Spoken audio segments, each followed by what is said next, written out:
With Luca now out on Disney Plus, it is time to rank all 24 of the Pixar films.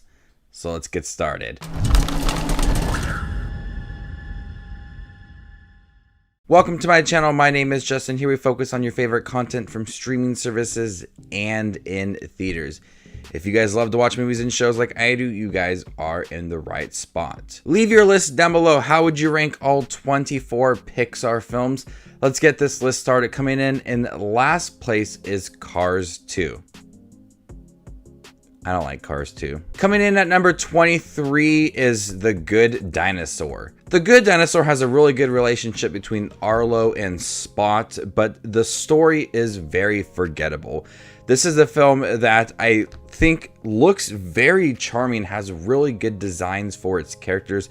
There is some solid humor thrown throughout the film, but the story has such a slow progression that makes a lot of the scenes within it not feel very important, or there's not a lot at stake within the film, or it's not really even going anywhere. It's just content with just being fine and not really being really deep, when there's potential for a lot of great storylines between Arlo and Spot, some emotional scenes that really could work, and at times they do hit at that, but a lot of times they do miss it. Coming in at number 22 is Cars. Now, I know a lot of people like the Cars films. They're just not for me. I've struggled to really appreciate this film series. I thought the first Cars film, even when it was released, was just okay. And Cars 2 is just bad. And Cars 3 is decent. The whole film series, just for me, is I just don't like the film series. I think some of the characters in Cars are quite obnoxious, especially Tow Mater, who we do get a lot of within this film. This film has a really strong opening and a really solid ending, but it absolutely loses me in the middle half of the movie once he has to repair the road that he destroyed on the way to the Piston Cup. It severely lags during those scenes. And those scenes are meant to kind of build the personality of Lightning McQueen and showcase this small town and have him kind of change his viewpoints. It just does not work for me. The progression of the character is really thin, and the pacing is really off throughout the movie. Coming in at number 21 is Cars 3. This is a step up from the previous two Cars movies. I think the story for Lightning McQueen does work. I really appreciate the more simplistic, realistic story for Lightning McQueen as he's aging and not as good as he's not as good as he used to be. That really challenges the character, and he builds this nice relationship with a new character in the third Cars film. But once again, it's just a group of characters and a story that I just really can't get behind. Like I said, it's a step up from Cars 2 and Cars 1, but still a really just kind of film. Coming in at number 20 is Finding Dory. I did like Finding Dory. I really did. Is it good as Finding Nemo?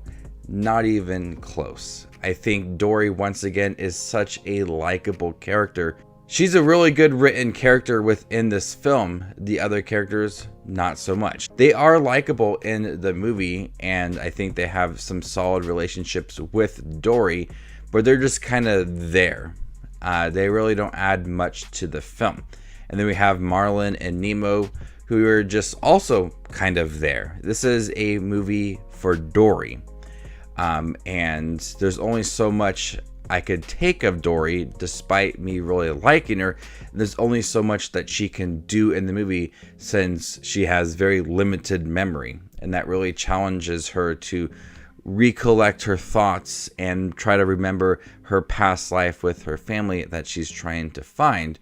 And I do think some of the progression, watching her try to piece certain information together, is fun. It does end up being a little bit repetitive throughout the film. I feel like the writers struggled to find a way to bring back Dory into the film, and it's not a solid story for either characters for anybody to really return either Marlin, Nemo, or Dory. Coming in at number 19 is Luca. Luca is one of the most charming Pixar films. I think it is quite adorable. The story doesn't really have much at stake, and there's not much to really latch onto besides the coming of age story for Alberto and Luca. Quite adorable characters, and I really thought they had a solid relationship within the movie. But the film is very, very simple, and it's content with being simple. I think the simplistic story does work for this kind of film. But besides this coming of age story, there's not much in the story itself besides them two to really get invested in and really feel connected with, besides watching them to discover how to live on land and hide them being sea monsters from humans. Fun moments thrown throughout the film, but much like the Good Dinosaur, it's quite forgettable. Coming in number 18 is Brave. I feel like there's a really solid movie within Brave.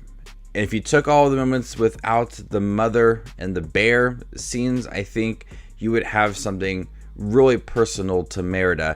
I think it could have worked. The first half of the movie, where she doesn't want to be married and she just kind of wants to do her own thing, and she is going against her parents' wishes, is a strong story within it. Really captures who Merida is and showcases such a strong character, mixed in with a great score, great voice acting, and beautiful animation. But the film decides to focus on something completely different, and that's the relationship between her and her mother, as her mother is turned to a bear. So the two separate stories really hurts this film, because one half of the story is amazing and personal and endearing, and the second half of the movie feels very typical and shoehorned in, and I think it does not work. The character is still there, but I'd much rather just focus on Merida, and it would be a completely different film. Coming in at number 17 is A Bug's Life. A Bug's Life for me is one of the least enjoyable Pixar films. Even when it was released, that might have been after like the hype of Toy Story, and people were still kind of on the Toy Story train and still really understanding Pixar. I never cared about it as kids. It's one of the films that when I make the list of Pixar films, it's one I forget to write down. It's one that is filled with just kind of hollow characters, and not the most exciting story. There are some really fun characters in here. Once Flick meets all the other bugs within the film, those are some characters I do really enjoy seeing. But besides their zany moments, I feel like they don't really add much to the story. A Bug's Life looks good for when it was released, and this is when Pixar was, trying to figure out what they wanted to do next. They had Toy Story, and they had A Bug's Life.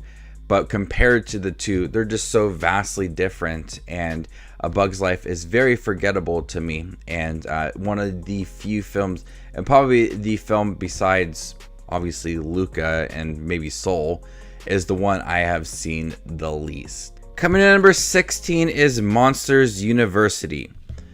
This was a fun way to bring back Mike and Sully to Pixar, and I think that the story did work. Some of the side characters, especially the one voiced by Charlie Day, provides a lot of humor within the film, and I like seeing the progression of the friendship between Mike and Sully. But watching them work together, when we know that they are the best of friends in Monsters, Inc., had something to prove.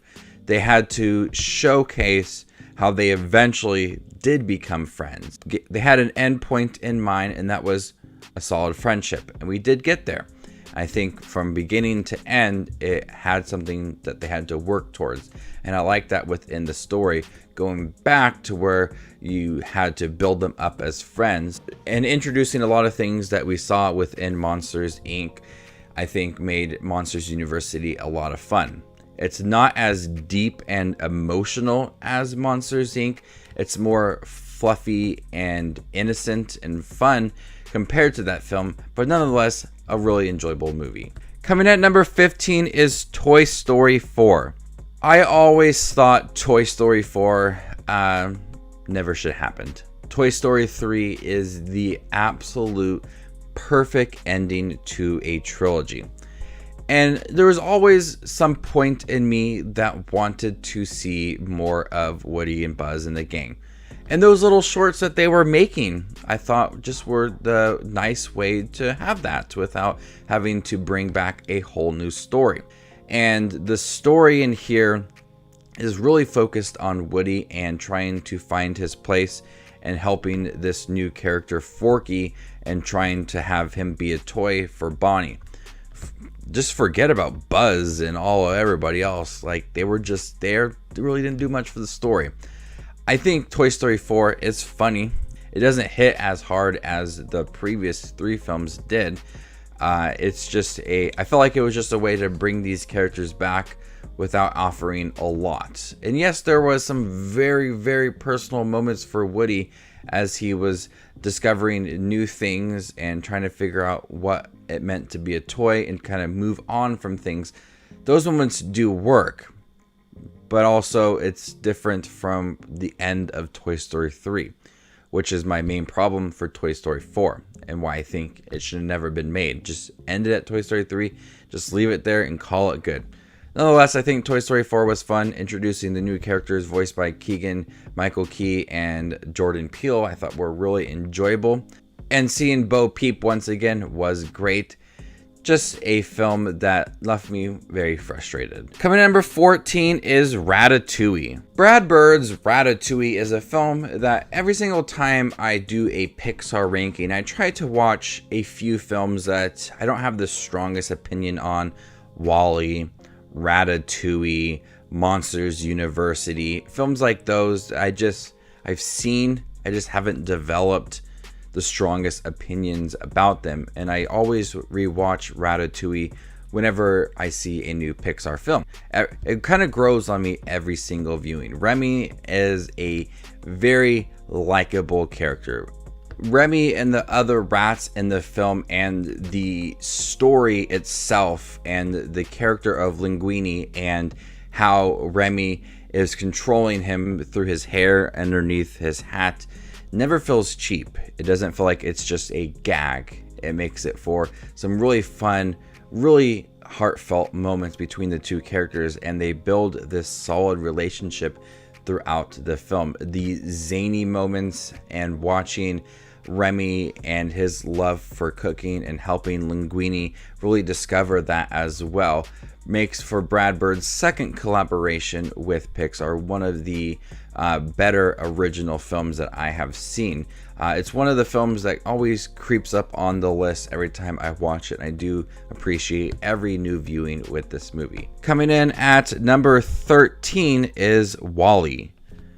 WALLE is another one that I watched it when it was released and everybody just went absolutely crazy for. And I was like, I don't really understand it. WALL-E's okay. There's at points where some of my ranking videos, WALL-E and Ratatouille were way, way lower, like in the 20s. And as I watch Ratatouille and WALL-E again, I discover, nice new things about it. The animation has to rely on WALL-E's mannerisms, its movement, to really show the emotions and move the story moving forward without having WALL-E talk.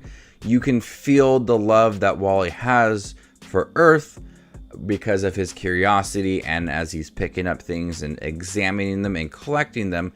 And then when we have Eve introduced, you can also feel that love without saying anything. I think it's one of the smartest moves that this film could do. And they go on this adventure throughout the galaxy. It really provides a lot of beautiful animation as WALL-E is discovering new things about life. And this film has a lot to say about life and human interactions and how comfortable we are with certain things in our lives. But also provides a really intriguing story once WALL-E discovers things about humans.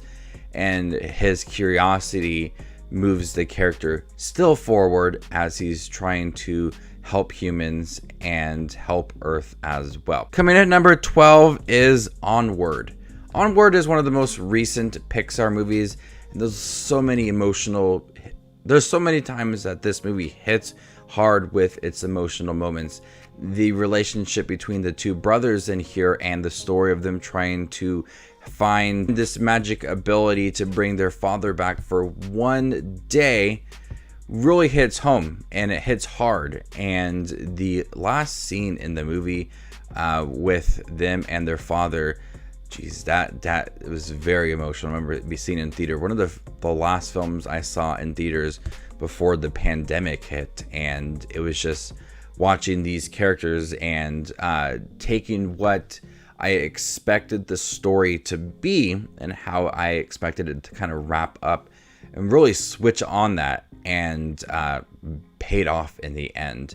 I thought the fantasy elements to the film really did work and provided a lot of cool animation, and the characters are a lot of fun, vastly different characters, but you feel that love for them, and the journey and the adventure is something that these characters desired, and you were right on board with it because you understood how important it was to them. Coming at number 11 is Coco.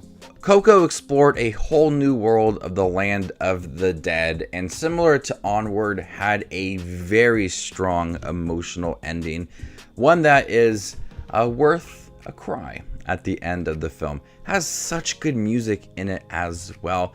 And this is another one that really kind of switches up the story, and certain characters you have thoughts are going to end up in one certain storyline, but then they change it up and it makes it completely different and even stronger than it was previously. Miguel is such a likable, relatable character. He wants to learn about his family. This movie is all about how family is very important, and getting to know your family is something that everybody should do. Learning about your history is something that drives this character forward and introduces villains in the movie. Fun animation and a strong bond between Miguel and his family. Coming in at number 10 is Soul.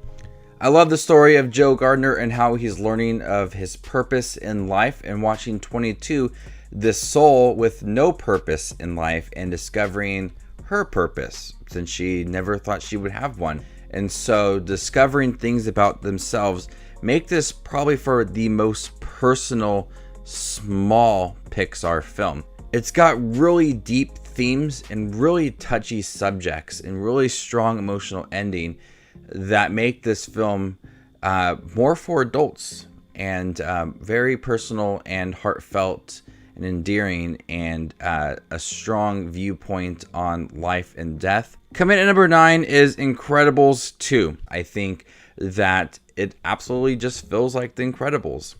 It's still really enjoyable. Having Bob Parr now act as the stay-at-home dad really makes something completely different for the character compared to the first film. The family unit is still very strong. You can kind of see where a lot of things are going, so it's not the most surprising plot. It's very predictable, but the family unit is still very strong, and each character in their own is very likable, and they contribute a lot to the movie. Coming number 8 is Inside Out. Inside Out is one of the deeper Pixar movies. Probably this and Soul are really challenging movies, and not every Pixar movie is deep and a thought-provoking film, but Inside Out is. Plays with your emotions. Bing Bong has one of the strongest plots in here, despite it being just very limited. But watching the different emotions in here offers a lot and has something to say. But the journey between joy and sadness, two completely different emotions, and the journey that they go on makes these characters really understand each other, and how when you're happy, you can also be sad. But when you're sad, you can also be happy and joyful. And I love how when these emotions are taking over, the journey is a lot of fun, and having two polar opposite emotions work together really challenges the film and makes you think about all your kind of emotions and how you act as a person and how your emotions take over yourself. Coming at number 7 is Up. Up has by far the best 7-10 minutes of any Pixar movie ever. Really gets you on board with the film right away. By introducing Carl and his situation and how he fell in love with his wife and she passed away, makes the whole rest of the movie feel very important to Carl. Even if the movie itself is not very good, the story is absolutely strong because of its very strong setup in the beginning of the movie. It makes everything else feel very important to Carl. Even if it's ridiculous, even if it's unbelievable, it's what Carl feels in his heart is the right thing to do. And I'm absolutely on board with that. Yes, it's unbelievable. Yes, some of the characters are really over the top, like Doug, the dog that can talk, and this young boy, Russell. Very opposite characters. And he has one goal in mind, to get that house to where he wants it to be. And he will stop at nothing. And he'll put balloons on his house and float away. Doesn't make any sense to me. But it's what he wants, and I'm right there with the journey. And Russell and Carl really develop this strong relationship throughout the film. At times, for most of the film, it's just he's along on the journey and he's just there beside him. But towards the end of the film, they develop this strong relationship that makes it for one of the better Pixar duos. Coming in at number 6 is Toy Story 2. I love that the first film really tried to build these two characters, was Buzz and Woody, and had them really understand each other and be there for Andy. The second film separated them. Woody was off discovering that he was a star of a show, and Buzz is still realizing that he's not actually a space pilot, and so he's more comfortable with his role in Andy's bedroom. And separating these characters really brings out the stronger sides of them. We see that Buzz is such a strong leader as he's gathering all the toys to go find Woody. Woody has these moments of his past life and what it could be. And we introduce Jesse and the Prospector and Bullseye, and they're all so great together. But also the moments with Buzz are really great too. And so this film separates the characters, but does it in a way that adds a lot to them. But still really fun. The animation still is really good. The characters are enjoyable as can be. And the stakes in here are very high because we understand that Woody is very important to Andy and very important to Buzz and the gang. And so getting Woody is the top priority. Coming in at number 5 is Finding Nemo. I absolutely love Finding Nemo. Marlin and Nemo and Dory in this film are quite iconic. Finding Nemo is one of the best animated films, just simply put. It's beautifully done. All of the characters that Marlin and Dory encounter along the way, like Crush and Bruce, for them being very minor characters, have always stood out in the Pixar universe. Even Crush has an exhibit in California Adventure. That's really a fun exhibit that I might add. We have Nemo in the fish tank in the dentist's office. All of the characters in there too, in its own little world. It's so fun to watch. So everything in Finding Nemo is absolutely perfect. Coming in at number 4 is The Incredibles. The Incredibles does something very well. And that is making the superhero family feel like your average family. I thought the film was very strong when it showed them as family because they were trying so hard to hide that identity, but Bob Parr was just so eager to get back into that superhero world. And once he does get involved with it once again, and his wife figures out, and the kids get along, and the kids go on the journey as well, and they have that big superhero moment at the end when they are together, it's really entertaining because you see these characters have these abilities that they're just itching to use, but they can't because they're being responsible. And they have this big moment at the end where they're allowed to do it, and it just goes all out, and you could tell that they are having the time of their life. Coming in third place is Monsters, Inc. Besides Buzz and Woody, I think the relationship between Mike and Sully is my favorite of any Pixar movie. And introducing a human character that these monsters are so afraid of, and it's a little tiny kid, Boo, and seeing how they are afraid of her it adds for a lot of humor within the film, but they start to understand it, and they have a different perspective on humans, and they really care for her, and they want her to be safe. It's so sweet. My God, Boo is such a fun character. One of the best in the Pixar movies. Coming in second place is Toy Story.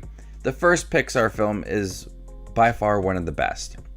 Watching these two characters, Buzz and Woody, deal with their own emotions. Watching Woody deal with jealousy as Buzz is introduced, and watching Buzz deal with disappointment when he learns that he's not a space pilot. That brings something new to the story that's just about toys. I mean, a movie with toys shouldn't be as emotional or as strong as it is. But that's what Pixar does. It takes simple things, monsters, cars, bugs, toys, and offers strong stories for them.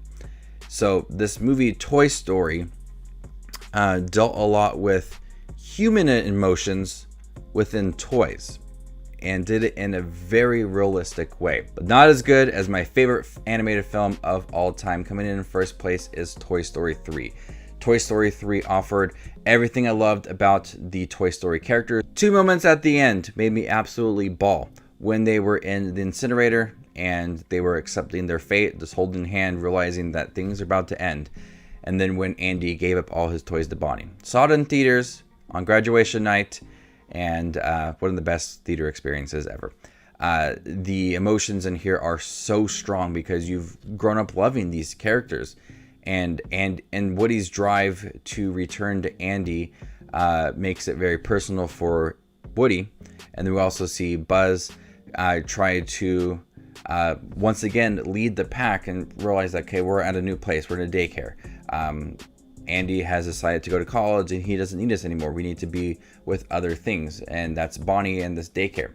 And Woody's just dealing with the fact that things aren't as they used to be. And so once again, it's taking human emotions into toys and bringing a realistic story of accepting new change, but also embracing the past and embracing the future and being okay with moving on. So there you guys have it. All 24 Pixar films ranked worst to best. What is your favorite Pixar film?